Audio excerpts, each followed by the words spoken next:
Hello students, welcome to our DSS online class. I am Sarita Tiwari, your maths teacher. Today we are going to start lesson number 4 and the name of the lesson is parts and wholes. What do you mean by parts and what do you mean by wholes? Let's explain. Parts and wholes. Wholes. Whole से आपका क्या मतलब है? आप क्या समझते हैं holes के बारे में? स्पेलिंग है WHOLE. होल्स मीन्स फुल, पूरा. होल मतलब सारा, पूरा मतलब पूरा एक. तो किसी एक पूरे ऑब्जेक्ट को हम होल कहते हैं.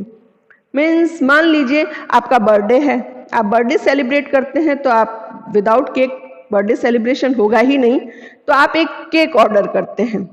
मान लीजिए आपने एक केक ऑर्डर किया, ये आपका एक केक है.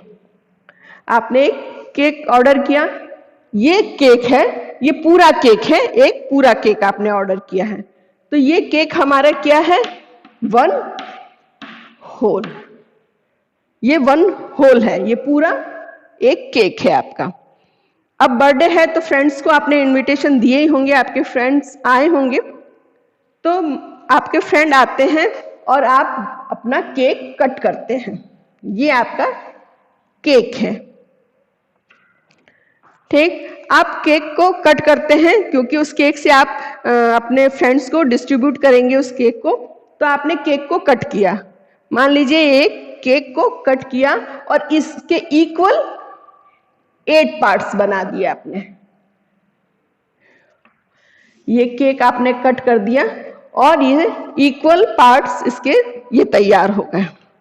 तो ये जो केक है, इसके जो ये आपने 1 2 3 4 5 6 7 8 ये 8 इक्वल पार्ट्स आपने केक के कट किए.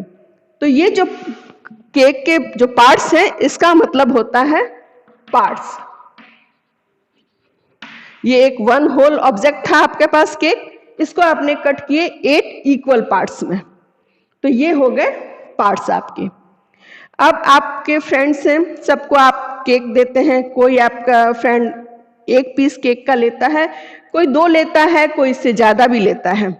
तो आपने ये जो केक कट किया है, ये टोटल कितने पार्ट्स में आपने डिवाइड कर दिया है? 8 पार्ट्स में डिवाइड कर दिया है. अब इसका फ्रैक्शन क्या होगा? हम इस लेसन में फ्रैक्शन भी पढ़ेंगे. ठीक है, तो इसका फ्रैक्शन बनाएंगे अब हम. ये वन होल ऑब्जेक्ट था, ये इसके पार्ट्स हैं. ये तो आपको समझ में आ गया होगा कि ये होल क्या है और पार्ट्स क्या है. ठीक, ये आपके टोटल जो पार्ट्स हैं इसके, ये हमारा डेनोमिनेटर बन जाएगा 8. ठीक, और ये जो पीसेज हैं 1 2 3 4 5 6 7, मान लीजिए कोई आपका फ्रेंड है राज. तो राज आपका फ्रेंड है, उसने आपका ये 2 पीस लिया केक का, या आपने उसको 2 पीस केक का दिया. तो उसका फ्रैक्शन क्या बन गया कि राज ने इस केक का कितना पार्ट लिया है? तो हम कहेंगे 2/8 पार्ट लिया है. तो ये जो 2 है हमारा, ये हमारा न्यूमरेटर होता है और ये जो 8 है हमारा, ये डेनोमिनेटर है. डेनोमिनेटर है. अब मान लीजिए किसी फ्रेंड ने 3 पीस ले लिए. 3 पीस ले लिए. मान लीजिए आपका नया एक फ्रेंड है अमन, उसने 3 ले लिए. तो कितना पार्ट उसने केक का ले लिया? 3/8 पार्ट. 3/8 पार्ट हो गया. फिर किसी दोस्त ने 1 पीस ले लिया. मान लीजिए फ्रेंड है अंश, उसने ले लिया 1/8. 1 लिया, 1 पीस लिया, तो उसका फ्रैक्शन हम क्या बनाएंगे? 1/8. ठीक है, और बाकी जो 2 पीसेज हैं वो आपने ले लिए, मीन्स यू आपने ले लिए. तो वो फ्रैक्शन बन गया 2/8. ठीक है, अब हम आपसे कोई पूछेगा कि केक का कितना पार्ट कंज्यूम हो गया है, तो सारे पीसेस तो आपने दे दिए. तो हम अगर इसको ऐड करते हैं, राज ने लिया, राज ने लिया 2/8 प्लस अमन ने लिया 3/8 प्लस अंश ने लिया 1/8 प्लस आपने लिया मीन्स यू आपने लिया 2/8। ठीक है, तो देखिए हम क्या करेंगे, जो न्यूमरेटर है हमेशा जब हम फ्रैक्शन को ऐड करते हैं तो सिर्फ न्यूमरेटर को ऐड करते हैं, डेनोमिनेटर हमारा कॉमन रहता है। ये नहीं है कि 8 8 8 8 हम सारे डेनोमिनेटर को ऐड कर देंगे, ऐसा नहीं होता है।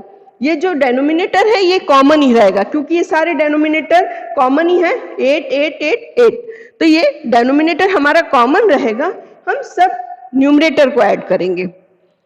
डेनोमिनेटर अगर मान लीजिए हमारा सेम नहीं है, तब हम क्या करेंगे, उस सिचुएशन में हम क्या करेंगे, हम एक एलसीएम निकालेंगे, डेनोमिनेटर सारे डेनोमिनेटर जो अनकॉमन है उनका एलसीएम निकालेंगे, और उसके बाद एलसीएम निकालने के बाद एक कॉमन डेनोमिनेटर आ जाएगा हमारे पास, तो हम कॉमन डेनोमिनेटर निकालकर सॉल्व करेंगे। अभी हम क्या करते हैं कि ये जो न्यूमरेटर है इसको ऐड करते हैं, 2 and 3 5, 5 and 1 6, 6 and 2 8, तो हमारा ये एडिशन कितना हो गया 8/8। हमने सॉल्व किया, 8 1 जा 8 यानी होल।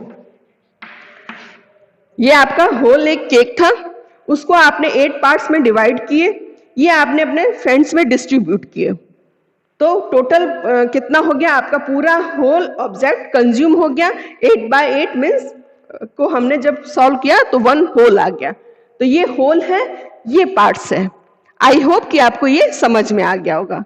जब हम फ्रैक्शन बनाते हैं, मान लीजिए ये फ्रैक्शन बन गया, तो फ्रैक्शन का डेफिनेशन क्या हो जाएगी हमारी, फ्रैक्शन की डेफिनेशन हो जाएगी, fraction is a part of a whole, of a whole। तो ये फ्रैक्शन की डेफिनेशन है हमारी सिंपल सी, fraction is a part of a whole. तो ये आई होप कि आपको ये होल और ये पार्ट्स क्या है ये अच्छे से समझ में आ गया होगा। आगे हम इसी तरह के क्वेश्चंस करते जाएंगे और ये चीजें और ब्राइट वे में हमको समझ में आती जाएगी। ठीक है।